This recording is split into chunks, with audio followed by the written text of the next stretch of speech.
Las tradiciones navideñas. Chulada. La Navidad no viene de Ecatepec, Zamora, Michoacán o Guadalajara, Jalisco.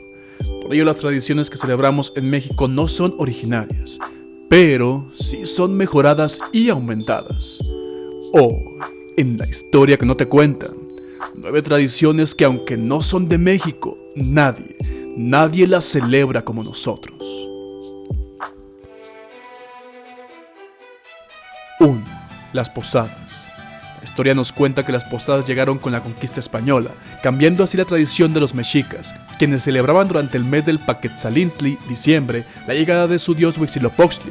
Esta celebración comenzaba el 6 de diciembre con una duración de 20 días y consistía en colocar banderas en los árboles frutales y estandartes en el templo principal.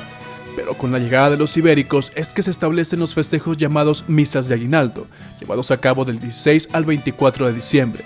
Dichas misas eran realizadas al aire libre, en donde se leían pasajes y se realizaban representaciones alusivas a la Navidad.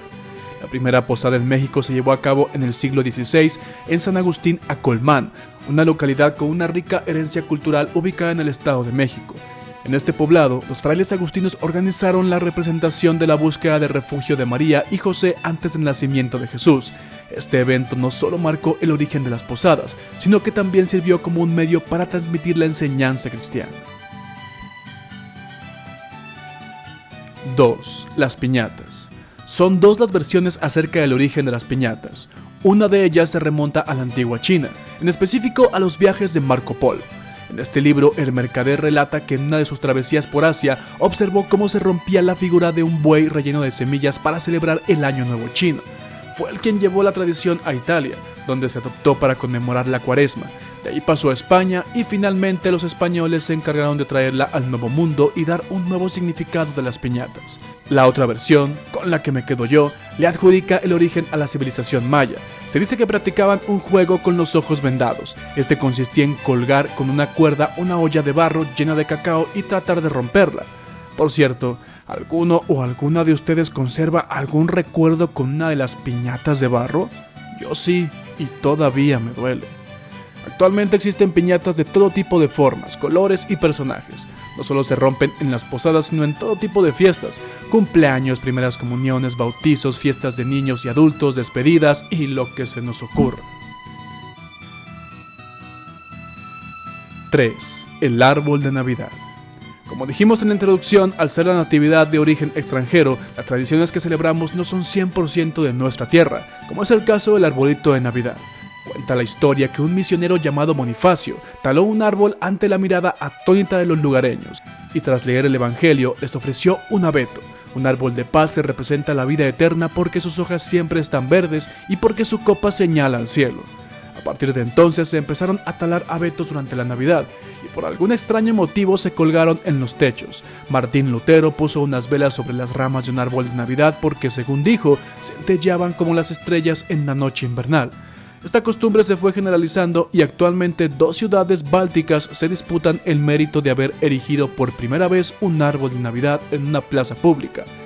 Tallinn en Estonia en 1441 y Riga, Letonia en 1510. Poner el arbolito de Navidad es una tradición que acerca a las familias mexicanas. En nuestro país no seguimos un protocolo y lo adornamos como se da nuestra regalada gana. Ah, sí, y también es una de las víctimas obligadas de nuestros gatos. 4. Las pastorelas. La primer pastorela escrita y montada en México fue la Adoración de los Reyes Magos, escrita por el fraile Andrés de Olmos en 1550. Fue escrita en náhuatl para facilitar la conexión con los nativos. Años después, el escritor Joaquín Fernández de Lizardi, conocido como el Pensador Mexicano, escribió en 1818 su pastorela o La Noche Más Venturosa, lo que se convirtió en una de las obras más representadas en escenarios mexicanos. En el siglo XX se cambió el lenguaje culto al escritor Fernández de Lizardi por expresiones más populares, cercanas al pueblo y a las críticas políticas y sociales. Es así que las pastorelas se van adaptando a diferentes tiempos, con mayor presencia del diablo, de los pastores o de los reyes magos, con más chistes subidos de tono o más familiares. 5. El nacimiento. Los nacimientos navideños, pesebres o belenes son uno de los elementos tradicionales en épocas decembrinas en México. La creación del nacimiento se le atribuye a San Francisco de Asís, hace poco menos de 800 años en Italia. Tal inicio del nacimiento era a manera de representación de tamaño natural, es decir, con personas y animales de carne y hueso. La práctica se fue extendiendo en toda Europa, principalmente en centros religiosos. Alrededor del siglo XV comenzó a utilizarse pequeñas figuras representativas. Fue entonces que los fieles cristianos comenzaron a montar sus propios pesebres en sus hogares. En México comenzó a principios de la conquista como práctica y estrategia, como la pastorela y las posadas, para facilitar la tarea de evangelización de los pueblos originarios. Por supuesto, a lo largo de 5 siglos, tanto la composición como la técnica han variado enormemente. 6. La Rosca de Reyes. El origen de la Rosca de Reyes es una tradición que tuvo sus comienzos en la Edad Media, en países europeos como Francia y España, y poco tiempo después llegó a México durante la conquista. Desde entonces es costumbre partir una rosca de pan, la cual se caracteriza por tener forma circular, símbolo del amor eterno de Dios que no tiene principio ni fin, dicen pues. Para los cristianos, la forma ovalada de la rosca representa el círculo infinito del amor a Dios. Las frutas secas cristalizadas que adornan el pan simbolizan las joyas incrustadas en las coronas de los Reyes Magos. El muñeco escondido representa obviamente al niño Jesús. En México, además, quienes encuentran al niño son los encargados de preparar los tamales el 2 de febrero, aunque la verdad casi nunca nadie lo hace. 7. El origen del ponche. Es común pensar que el origen de esta famosa bebida es mexicano, pero no. El ponche es una introducción europea a la gastronomía mexicana. A pesar de que el ponche llegó a territorio americano con la conquista y la consecutiva evangelización, esta deliciosa bebida frutal tiene origen en la India. El origen de la palabra ponche no es muy claro aún. Sin embargo, algunos historiadores e investigadores señalan como un posible origen a los antiguos pueblos persas, habitantes de Oriente Medio. Se tiene registro que los antiguos persas consumían una bebida llamada punch. Esta bebida se preparaba con agua, limón, hierbas, azúcar y ron. Tiempo después, el punch llegó a Europa, en donde sufrió algunas transformaciones y adaptaciones en su preparación. Adquirió el nombre de punch en inglés y posteriormente fue llamado ponche entre los ibéricos. Y aunque no lo inventamos en nuestras tierras, sí que lo mejoramos, incluyendo ingredientes como caña de azúcar, guayaba, jamaica, tejocote, ciruela pasa, tamarindo, manzana, canela y piloncillo como endulzante. Y algo de piquete pa' que amarre. 8. El aguinaldo. Desde la época medieval, la caridad se convirtió en una costumbre navideña, emulando las antiguas procesiones romanas que ofrendaban regalos al rey Sabino. Los trabajadores más pobres solicitaban caridad de puerta en puerta.